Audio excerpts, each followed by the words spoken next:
Welcome to our channel, all friends. If you are new to my channel, please subscribe my channel and press the bell icon to stay update for new videos. Thanks. Let's start new video. My eyes had fallen on Aisha's beautiful figure, and my heart began to waver. I felt a strong urge to reach out and take her in my arms, to merge her beauty into my soul. But I also wanted to let her know that what she had done wasn't right at all. That's the only reason I held myself back. I walked slowly towards her, but I didn't lift her veil. Maybe Aisha had been waiting for me. As she heard my footsteps, she lifted her veil herself and looked at me. Her radiant face was enough to make me forget the world. For a moment, my heart longed to forget everything and lock her lips with mine. But I reined myself in and with cold detachment, tossed the wedding gift in front of her before heading straight to the bathroom. I stood under the running shower for a long time, trying to convince myself that this distance was necessary. Otherwise, perhaps, our future would fall apart. Wrapped in a towel, I stepped out of the bathroom and found Aisha standing in the room looking distressed. The moment she saw me, she walked over. Her eyes were drawn to the droplets of water dripping from my hair. Gently, she held my arm. The fragrance of her perfume and the warmth of her breath made me restless. In a soft, loving voice, she asked, "Mamit, what's wrong? Why are you ignoring me? Are you still upset with me?" There were tears shimmering in her eyes. Her tears were priceless to me. I could never bear to see her cry. But in that moment, I forced myself to stay firm and pulled my arm away.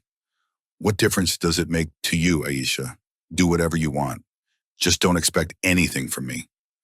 I tried hard to ignore her as I walked over to the wardrobe to get dressed. But she followed me, and before I could do anything, she wrapped her arms around my wet body. A jolt ran through me. It felt like a volcano had erupted over me. Heat spread through my body, and I broke out into sweat. I turned to look at her. My heart betrayed me once again. Her glowing face, broad forehead, those big black eyes, and her full lips, it was like beauty ended on her face. On top of that, she looked at me with such innocence that it completely stirred my emotions. I gently moved her back and said, "Your clothes will get wet. Go change and get some rest. Don't expect anything from me. I can't fulfill any of your wishes." It was incredibly hard for me to say those words. Only my heart knew the storm I was holding back. She was my first and only love, and now she stood before me as my wife, yet I had to ignore her. It was not an easy thing to do. I somehow avoided her gaze, but at my words, she broke down completely. "Don't be so cruel, Mumit. I know I've done a lot of wrong against you, but now I'm your wife. I've come to you through marriage. At least don't torment me like this on our wedding night." Suddenly, she folded her hands in front of me. I left the clothes I had taken out of the wardrobe and gently held her joined hands. My heart had already betrayed me. I gently brought her to the bed and sat down right in front of her. She slowly began to trace her fingers across my chest, her gaze fixed on my broad torso. Meanwhile, I was trying to make her understand. "Aisha, how many times have I told you?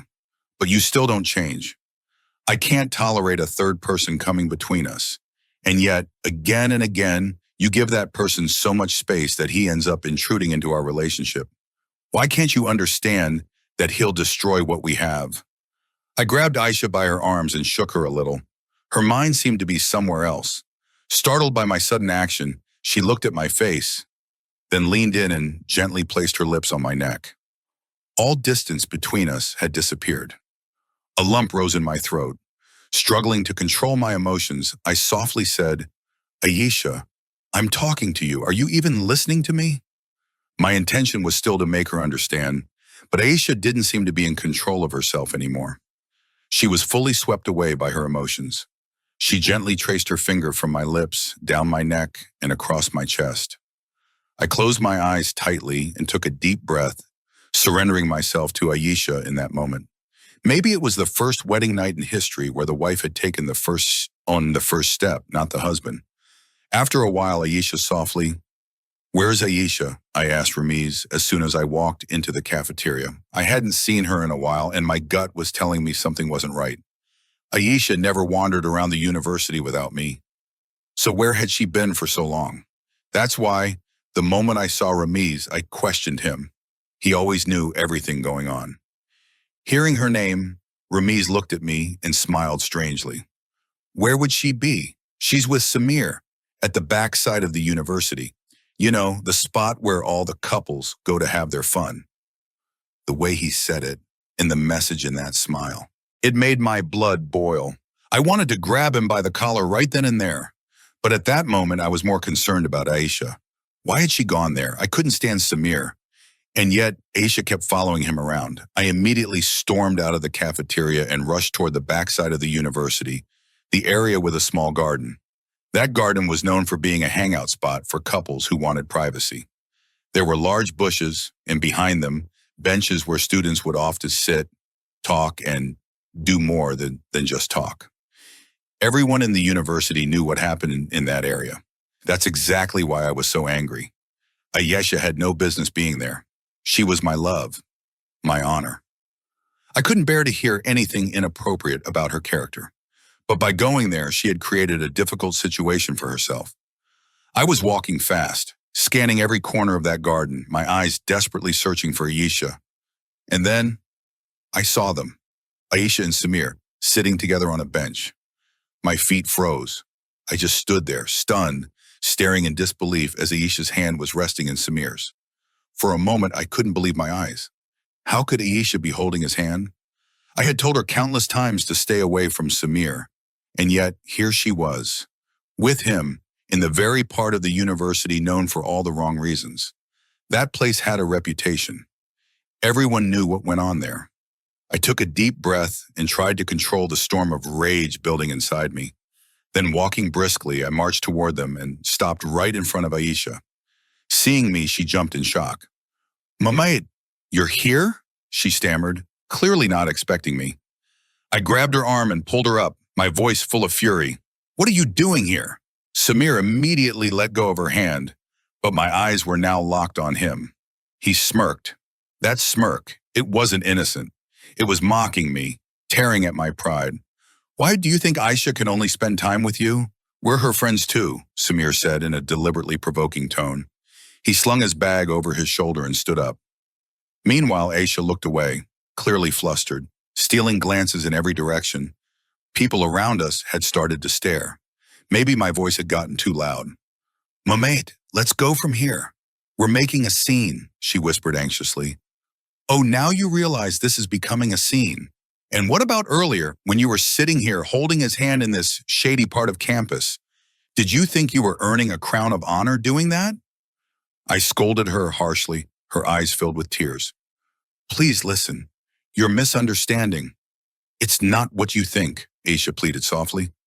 "Oh, I'm misunderstanding. And what about the rest of the world? What will they think?" "What exactly were you doing here, Aisha?" Samir was still smirking, enjoying our argument like it was entertainment. Then he leaned toward me and whispered mockingly, "No need to freak out, man. We didn't even do anything. I just held her hand." His words lit a fire in my veins. I let go of Aisha's hand and grabbed Samir by the collar. "What are you trying to say? Aisha is mine, and everybody knows that." My rage had reached its peak. "Oh, Aisha's yours?" he sneered. "Then what's she doing with me here? Don't you know how she keeps following me around? She may be scared to say it, but she likes me more than you. I've got a better body, better looks, and let's not forget, way more money than you." He laughed shamelessly. That was it. I landed a hard punch right on his face. Ayesha burst into tears and rushed between us to break up the fight before it escalated. She shoved Samir away and shouted, "Just go! Get out of here! Leave!" Samir walked off with heavy, arrogant steps. I looked at Aisha. Her hand was on my arm, trying to stop me, and I shoved it away. "Don't touch me. Go hold his hand. Hang around his neck."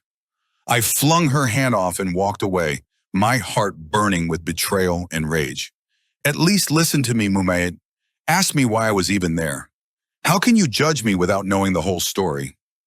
"I don't want to ask anything, Aisha," I snapped. "Whatever reason you had for being there, you've hurt me deeply. You have no idea what people are saying about you. Just look around. You know the kind of people who hang out in that part of campus. And back at the cafeteria, Samir's loser friends were laughing about your character." I left her standing there, walking away without a second glance.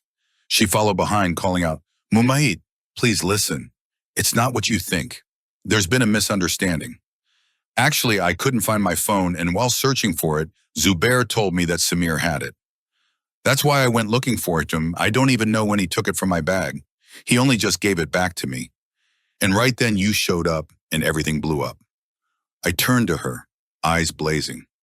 If that was the case, you should have told me. I would have snatched that phone from him myself, grabbed him by the collar and dragged him to the principal's office. But no, you wanted to be a heron. You think you can manage everything on your own. You don't need me at all, do you? I kept walking until I reached my motorbike. I had no intention of attending any more classes that day. Mumait, where are you going? We still have more classes. Please, just stop. Aisha pleaded, her voice cracking, eyes shimmering with tears. But my anger had reached its peak. The image of Aisha sitting on that bench with Samir, it kept burning in my mind like fire. I couldn't even tolerate the shadow of Aisha near Samir, let alone her actually sitting with him. In that moment, I made up my mind. This time, I wasn't going to forgive her so easily. She needed to feel the sting of her mistake, so she wouldn't repeat it again. Without saying another word, I left the university and rode straight home. When my mom saw me, she was surprised. You're home early today? Is everything okay? I didn't answer her. I just locked myself in my room. Tossing my bag on the bed, I threw my phone aside and collapsed face first onto the mattress. The more I thought about Aisha and Samir, the more my head felt like it would explode. My veins were tightening with fury. Samir, I didn't know when or how I'd finally be rid of him. It had been 2 years since we joined this university, and in those 2 years, he'd caused multiple fights between me and Aisha. Somehow, he always found his way into our relationship. But why couldn't Aisha see through him? That's what infuriated me the most. I was still thinking of ways to finally deal with Samir once and for all, when suddenly my phone started lighting up with messages. At first, I figured they must be from Aisha. But when the messages started flooding in faster and faster, I finally picked up my phone and unlocked it. The university group chat was blowing up, and the moment I opened it, I felt like the ground beneath me had vanished. Aisha's pictures, so many of them, were being shared in that group. I had no idea whose number it was, but the group included a huge number of students from our university. It was usually used for campus updates and news. But these were private photos, casual, homely photos of Aisha, sometimes without a dupatta, sometimes sitting on the stairs or lying on her bed. These were the pictures she used to send me herself. I had warned her so many times.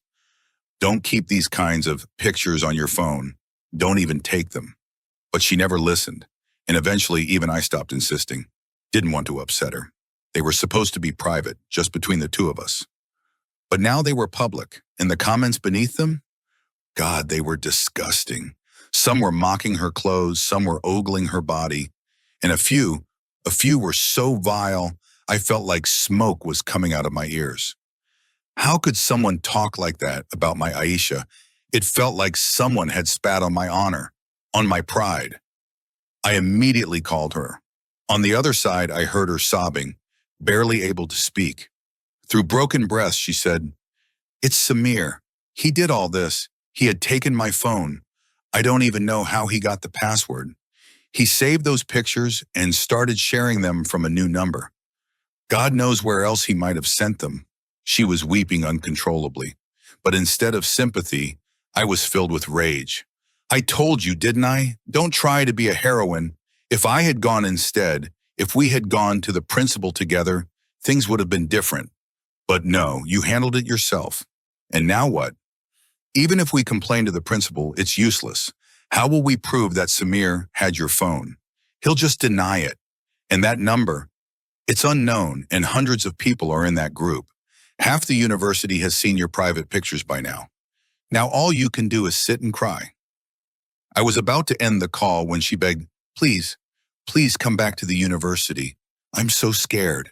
If my family finds out, it'll destroy everything. You know how conservative they are. They'll pull me out of university. My life, my studies, all over. She was shattered, and whatever the situation was, she was still my love. She was my pride. And this was a slap on my dignity.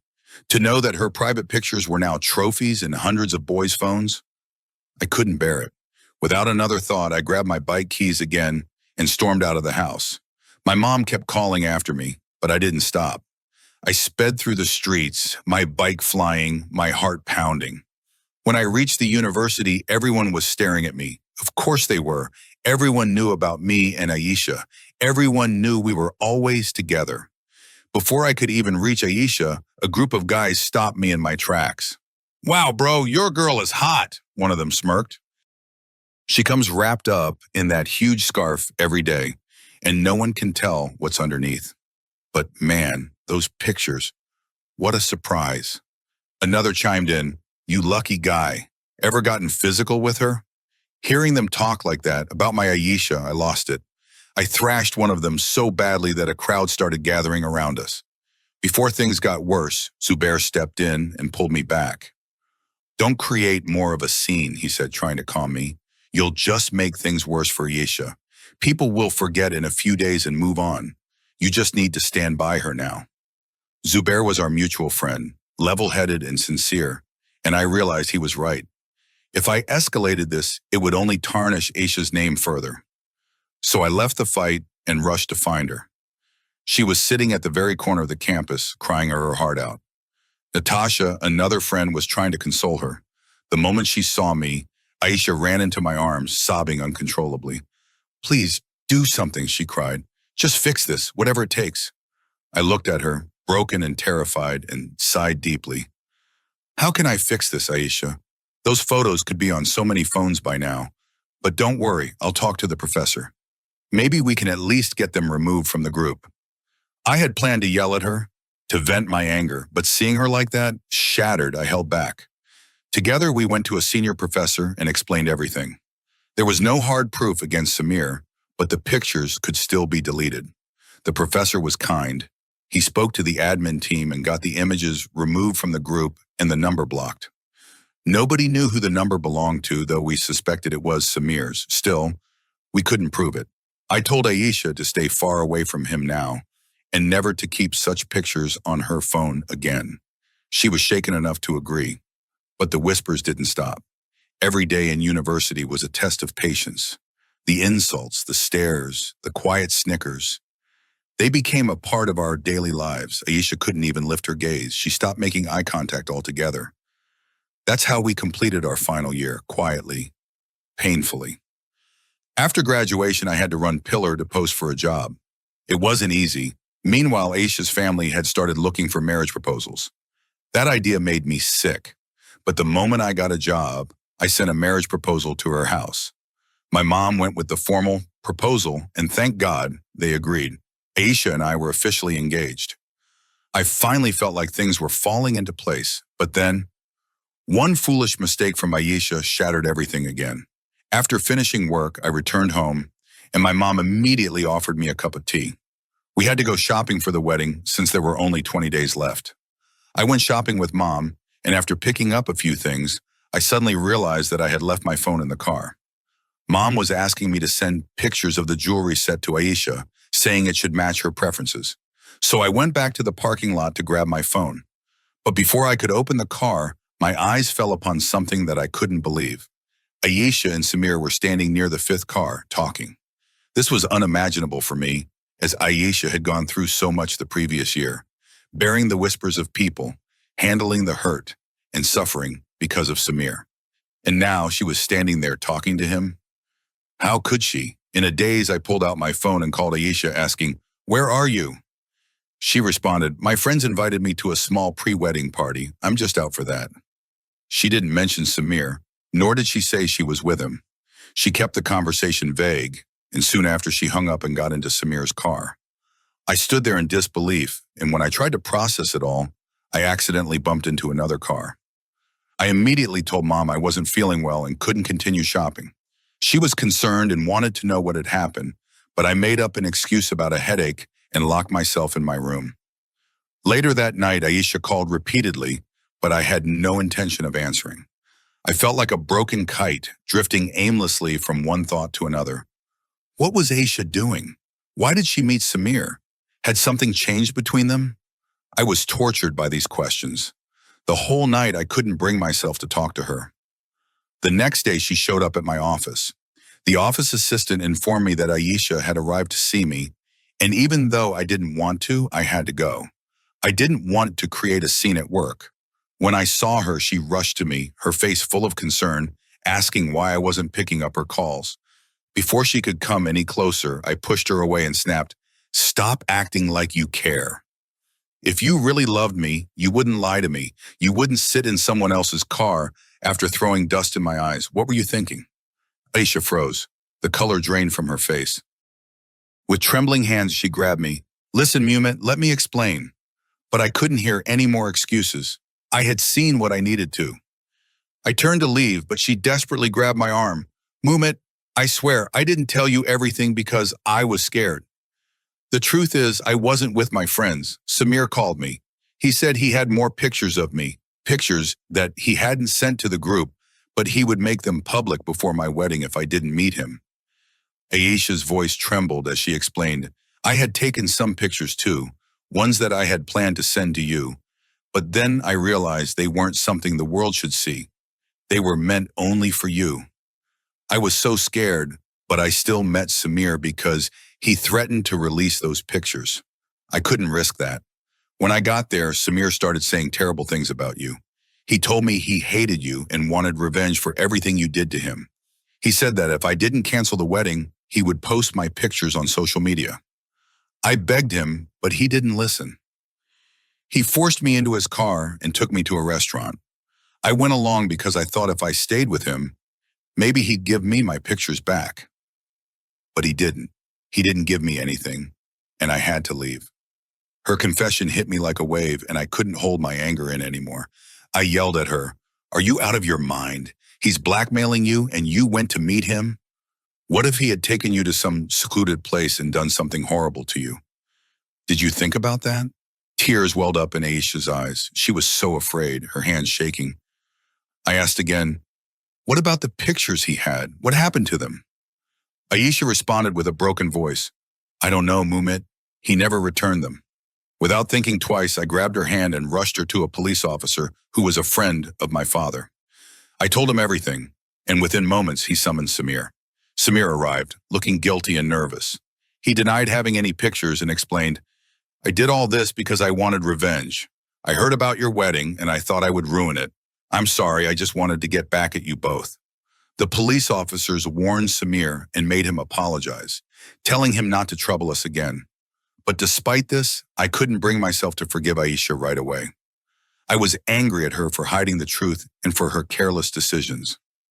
I dropped her home and decided to cut off all contact for the next 15 days. The wedding day approached, and I still felt an intense anger towards her for not being upfront with me. I feared what could have happened if Samir had done something worse. The wedding day arrived. Aisha, dressed as a bride, sat in her room waiting for me, but I delayed my entrance, my anger still simmering. When I finally entered, I had no intention of being affectionate, but then, as soon as I saw her, her love and innocence broke through my anger. She had become so close to me that I couldn't deny her presence anymore. She slowly approached me, whispered in my ear, "Please forgive me, Mumit. After today, no one will come between us." Her words, full of love and desperation, touched my heart. I kissed the back of her hand and said, "Promise me, Aisha, that after today, you will never hide anything from me." She promised, and in that moment, I knew we could move forward. As she rested her head against my chest, I pulled her into my arms. The night passed slowly, and despite everything, I felt a new beginning was upon us.